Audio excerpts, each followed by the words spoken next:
Elle m'a dit d'aller siffler là-haut sur la colline, de l'attendre avec un petit... Oh, pardonnez-moi. Je pensais pas que c'était en train d'enregistrer, je me suis laissé un peu emporter. Avant de commencer les vidéos, j'aime ça me mettre une petite musique pour me mettre en forme. Et bon, aujourd'hui vous avez partagé ça avec moi. Donc bonjour tout le monde. Aujourd'hui une nouvelle vidéo. Pour aujourd'hui on va jouer à un jeu qui est encore très populaire chez les jeunes. Comme vous avez pu le voir avec la miniature et le titre, aujourd'hui on va jouer au démineur. Il faut que je mette un peu d'énergie parce que sinon c'est pas sûr qu'on se rende à 10 vues sur une vidéo démineur. C'est maintenant le temps de commencer. Tout le monde, à vos grilles. Pour trouver une bonne partie de démineur, c'est très simple. Faut juste cliquer aléatoirement sur la grille. Et pour moi, si jamais je tombe sur 3 espaces vides, ben je prends la partie. Ou si jamais je réussis à faire une fissure qui touche le haut et le bas de la grille, ça aussi je la joue. La première que j'ai trouvée, c'est avec les 3 espaces vides. J'ai réussi à bien avancer sans grosse difficulté.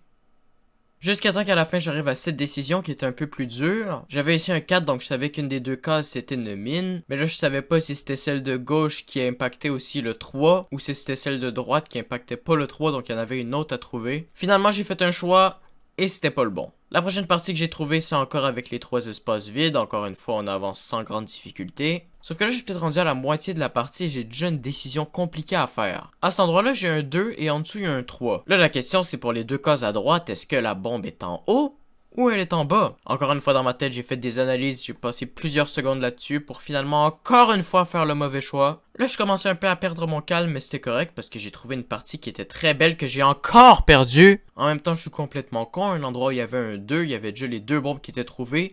Et ben moi, j'en ai mis une 3e. Bien sûr, il en manquait une selon moi. Et ben ça m'a fait rater. La partie d'après que j'ai trouvée, je trouve que le début ressemble un peu à une forme de caribou. Je vous fais le dessin pour ceux qui n'ont pas la référence. Je sais, c'est quand même complexe à voir. À un moment, par exemple, je suis resté coincé. Le 3, fallait que je trouve où était sa bombe. Et je suis allé d'une stratégie qui est de moi et que je vais vous expliquer dès maintenant. Lorsqu'il y a au moins 3 bombes qui forment un petit L, je me dis que les probabilités qu'il y en ait 4 collées sont très faibles. Surtout que là, il y en avait déjà 5 qui étaient collés. Je vais prendre une chance à cet endroit-là. Selon moi, il n'y a pas de bombe. Et si on regarde le résultat, c'était bien sûr le seul endroit où il y avait une bombe. Ensuite, je suis arrivé sur une grille qui était vraiment plaisante à faire. Il y avait quelques petits problèmes qui demandaient parfois un peu de raisonnement, mais elle s'est faite quand même très bien. En exemple, je peux vous montrer le 2 et le 3. C'est un exemple qui est quand même assez simple. Mais puisque je sais que le 3 peut juste avoir une bombe dans ces deux cases-ci, je savais que celle-là était safe. Donc j'ai pu cliquer dessus, ça m'a donné un 1. J'avais déjà la bombe de trouver, donc j'ai pu dégager toute la zone autour. Ça m'a encore permis d'aller un peu plus loin, jusqu'au moment où je suis arrivé à ce problème.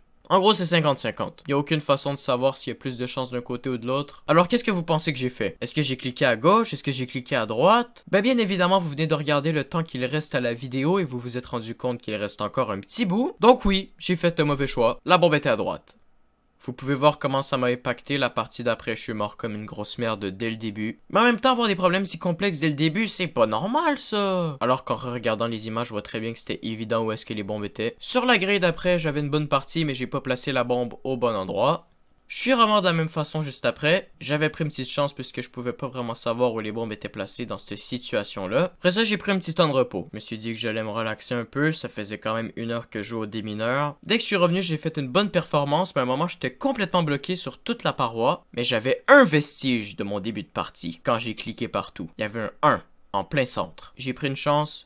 J'ai cliqué à un endroit autour. Maintenant, je me disais qu'il pouvait y avoir une bombe là ou là. Alors, j'ai cliqué à l'opposé. Encore une fois, il y avait 2 bombes possibles. Ce qui pouvait dire qu'à ces 4 places-là, il pouvait y avoir une bombe. Alors, j'ai cliqué à l'opposé. Encore 2 bombes possibles. Donc là, j'ai complètement paniqué et j'ai cliqué sur une bombe. Voilà comment on fait par ici. Et maintenant, après avoir joué plus de 15 parties, durant plus de 2 heures, un samedi, alors que j'aurais pu faire plein d'autres choses. Mais non, j'ai joué au démineur. Je vous présente finalement la grille finale. La grille finale. La grille finale. Je sais pas vraiment lequel utiliser, donc au pire, je vais toutes les mettre. Au début, ça a bien été. Ensuite, j'ai eu un petit problème par ici. Et en analysant bien la situation, j'ai vu qu'il y avait un 1 qui faisait que la bombe pouvait être soit là, soit là. Donc, cet endroit était libre. J'ai pu le dégager. Ça m'a donné la position de l'autre bombe. Et j'ai pu continuer. Ensuite, un autre petit accrochage ici. J'ai pris une chance. Je me suis dit, plus qu'un 2 là et un 2 là, au centre, il y a probablement rien. Et j'ai eu raison. Donc je me suis dit, le 1, ça doit sûrement être pour celui d'en haut. Je l'ai fait et ça a fonctionné. J'ai alors, bien évidemment, continué. Et j'étais encore bloqué. La grille, c'était vraiment pas la meilleure. Mais j'ai eu beaucoup de chance et j'ai passé beaucoup de temps à faire les décisions. Finalement, en essayant plusieurs choses dans ma tête, je me suis dit que la solution pouvait être de placer 2 bombes là. Je l'ai fait. J'ai cliqué les yeux fermés puisque j'avais peur de regarder. Et mesdames et messieurs, c'était vide. Ah mais là, on était bien.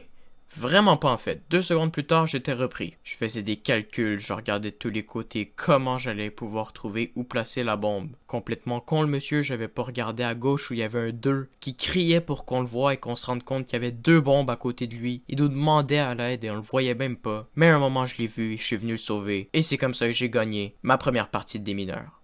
Merci à tous ceux qui ont écouté la vidéo jusqu'au bout. Abonnez-vous juste ici. Et sur ça, moi je vous dis à la revoyure. Elle m'a dit d'aller siffler là-haut sur la colline, de l'attendre avec